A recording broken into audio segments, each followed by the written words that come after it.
Hi there. Happy Friday. So it's Melanie Putsmayers from Eden Mays HR Consulting to keep you compliant without complication. So it's Friday, and today is the final day of me talking about the 5 things that every small business owner needs to know about hiring staff. So just to reiterate what we've been going through this week, we have been talking about, as I said, the 5 things that every small business owner needs to know about hiring staff.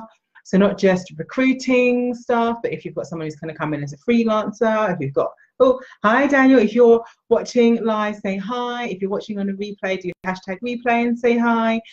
Do feel free to just ask comments, queries, whatever, while we are talking. So so the 5 things we were talking about. So on Monday we spoke about the what, so knowing what you want so you can get your job description sorted out, or your task list if you're outsourcing. And then on not Tuesday, because I didn't do Tuesday.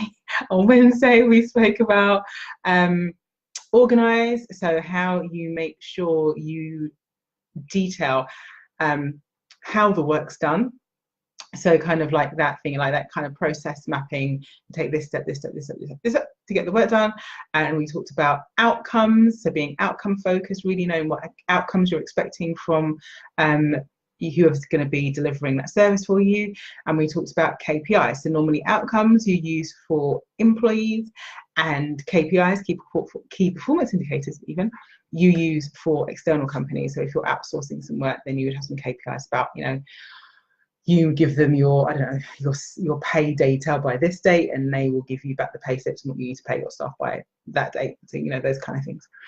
And then yesterday we spoke about the R, which was resource. We talked about how you would look to resource. We talked about places where you could advertise. We talked about advertising. We talked about how you shortlist, how you do telephone interviews, how you do your face-to-face interviews. We talked a little bit about any kind of other selection exercises you might decide to do, like giving them an inbox test, giving them make them do a presentation, that kind of stuff. So we got all the way down to that. So once you've got all those, we have 2 things. So today is double bubble. Today I'm doing my L, which is legal, and I'm doing my D, which is just do it.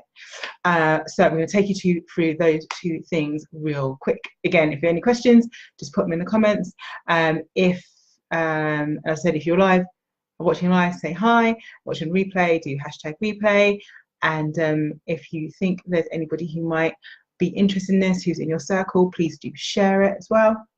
So let's get on to legal stuff. So once you have found your ideal, amazing, fantastic candidate, or you've found a great outsourcing company, a great VA, accountants, what have you, you need to make sure that you've got all your legals in place. So if you're working in outsourcing, then the chances are they're going to have an agreement. And what you need to then be clear about is what the expectations are of you, what your termination period is, what information they need from you, when you need to get it, all of those kind of things, to make sure that communication's right, everything's open. I would really suggest that you don't sign up to something that means you've got to give them like a 3-month notice period after not working with them. It's much better for you to have a little probation period. So maybe the first month is just like a little rolling thing, and you can check out that everything's working. And then thereafter, maybe you might have a 3-month notice period, or you might have a month's notice period. But be aware of what your notice period is and how that works. The other things to be clear about is your payments. Does it or does it not include VAT, for example?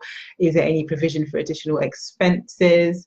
So for example, for us, there's a flat rate that our retained customers pay. However, if they need us to come to their offices, then they need to cover the expenses of that travel. So it's things like that. Just make sure that you're fully aware of all the costs that are incurred. You're fully aware of everything that is involved in that legal document. So make sure that you read it from cover to cover. Ask any questions.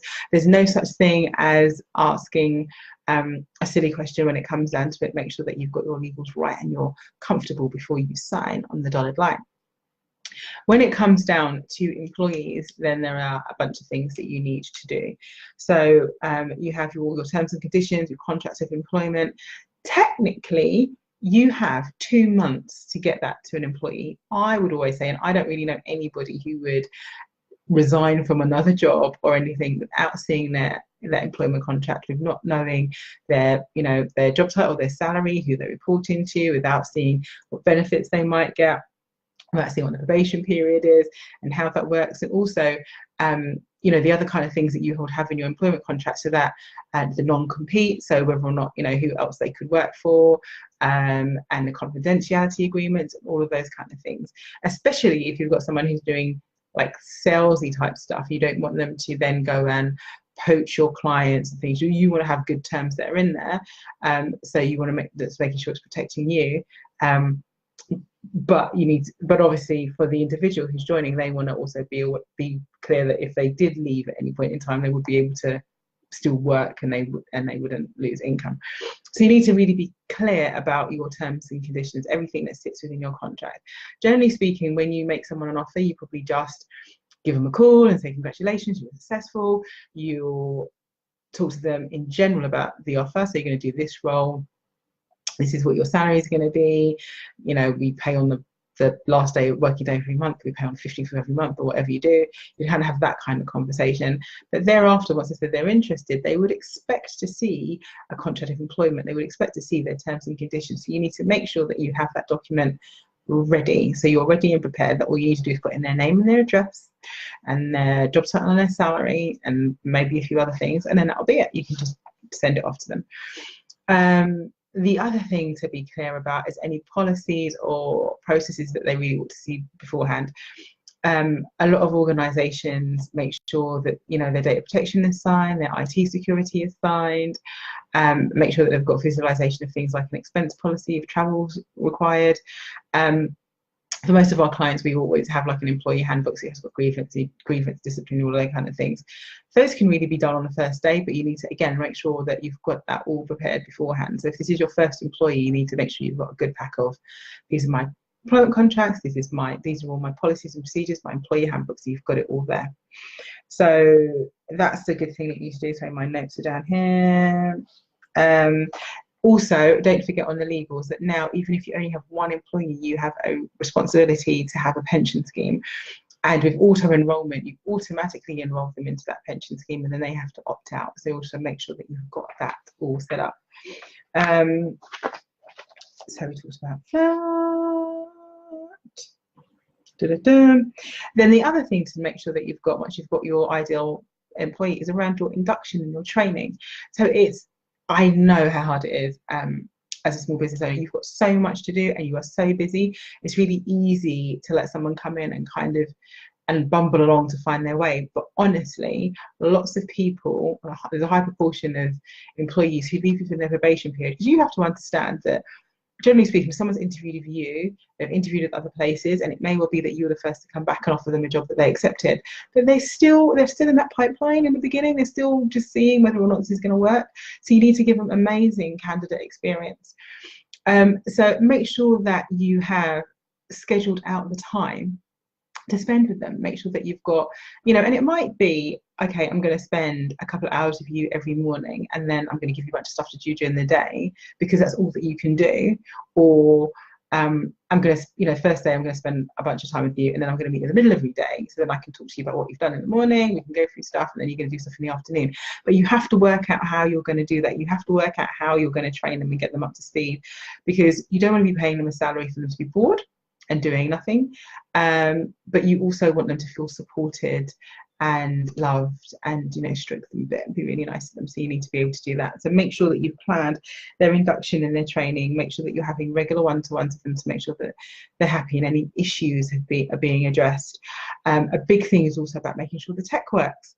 Like, nothing is worse, and I have, you know, been in organizations where I've started work and I've not had my laptop for like 2-3 days, I've not had my phone for a few days, and it's like, well, I'm coming in and I can't really do much, I can't really check out much, I can't really.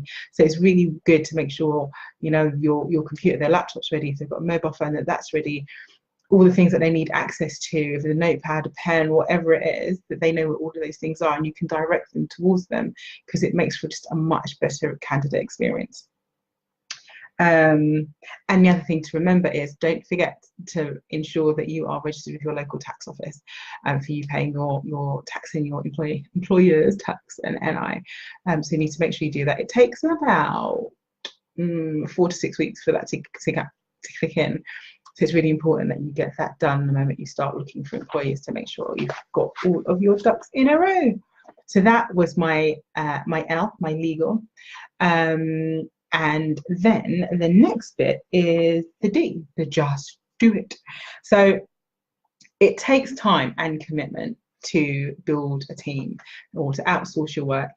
And I know how hard it is. It's kind of that chicken and egg situation, isn't it? I've got so much to do. I can't find the time to find the person to take some work off my hands. But it's vitally important for your sanity, for my sanity, that you make sure you get the help that you need. And so you need to make sure that you plan that time in. Now, the whole kind of recruitment process takes time. It takes, I'm working with clients now who want people to start in January because they know everything is dead in December and it's October next week. So, and people will have notice periods to work and things like that. So it's not as if you need to open up your diary and find like 5 extra hours next week. It's kind of, you can future-proof that. So I would suggest you really plan that. Now, if you see the link in the subject above, it has the link to this, our wonderful workbook. This is my scribbled on printed copy, but we have this amazing free workbook that's all about these 5 elements that every small business owner needs to know about hiring. Click on the link, download it. You can re-watch all of these videos because they're all here in the Facebook, in our Facebook community. So you can watch them all, and with the notes there's way more information here, way more than I could share with you in this time. And then again, if there are any questions, comments or queries, do either put them in the comment section of the relevant video, or just start a post on the business page, just ask your questions and we can go through them. But one of the things that I've got on the on these beautiful things that I've got around the doing it is around the timelines and how long does it take. So basically in essence, I've got that for the process of outsourcing, you are pretty much looking at like 2 months. So it's going to take you like a week to decide what to outsource. When you start with what do I need them to do? How does it work? How much time do they spend on it? That's not going to be a one-day thing. You're going to do it as you're getting your task done. So it's going to probably take you a week, maybe even 2. And then from that, you need to create the job description. That's going to take you a few days. You need to advertise your role. So when you advertise it, you're going to advertise it for between 2 to 4 weeks. So you need to schedule in some time for shortlisting as you go on, because you don't want to lose an amazing candidate because you've waited right until the end to look at them. So you want to start off right from the beginning, shortlisting as you go, doing those telephone shortlisting calls as you go. So maybe you might need to scope in like an hour or so every week while you're running it for 4 weeks. And then, while you're doing all of those kind of things, you could be writing your interview questions. That will take you some time to do that. And then, you've got to interview. So, the chances are you're going to need to give them like a week's notice or so when you're interviewing. Then you've got to make an offer. They've got to accept the offer. There might be some negotiation. And then you send out the legal documents, and then they sign them, and then you agree a start date. All of those things, as I said, can take you like 2 months. So you've got plenty of time to scope out the time you need to create all the documents that you need to create, or to get us to create all the documents that you need. And also to really give your ideal candidate that amazing candidate experience, that amazing employee experience, so they join your organisation and they're happy and they grow and develop as the time goes by. So that's what I have to say. Take those 5 elements, make your plan, and really, really go for it. You'll be so glad you did at the end. It is, as I said, I think in the beginning, I think the first video, I did say it is a bit of short-term pain for long-term gain. It's going to mean you working a little bit extra. It's going to mean you doing a bit more things. But when you've got that person in and you can go on holiday and leave your laptop at home, or if there's an emergency, or maybe not even an emergency, if you just want to take the day off and go and, manicure, pedicure, spa, skiing, I don't know, you can do it because you will have someone else who's keeping things going. And it's really vital that you ensure that your self-care happens too. Very often, you know, when I speak to business owners, like actually this week, I don't know what's been going on, a whole bunch of virtually, I'm trying to think, probably about 4 different business owners I was speaking to this week, and every single one of them has a cold, and everyone's like, oh, I'm dying. I really need a break. And it's because they're not taking a break. So, you know, you need to make sure that you do that. So if you are watching this and you are overworked and you haven't taken a break because the business is so busy, and it's good to be busy, but you still need to take a break, put some thumbs up, put some hearts up on the screen so I can see how everybody else is doing, to see if anybody else is going through this feeling. You really need to make sure that you find time to think about your business, plan for your business, plan for your world domination. It's really important. That takes time. You need some help. You need to spend time with your friends and your family. You need to make sure that you're healthy. All of those things matter. So remember that, as I said, it's short-term pain for long-term gain. And again, if you want to get our free guide to the 5 things that every small business owner needs to know about hiring, just click the link in our subject. Anyway, have a wonderful, wonderful weekend, and I will see you all again next week. Take care now. Bye-bye.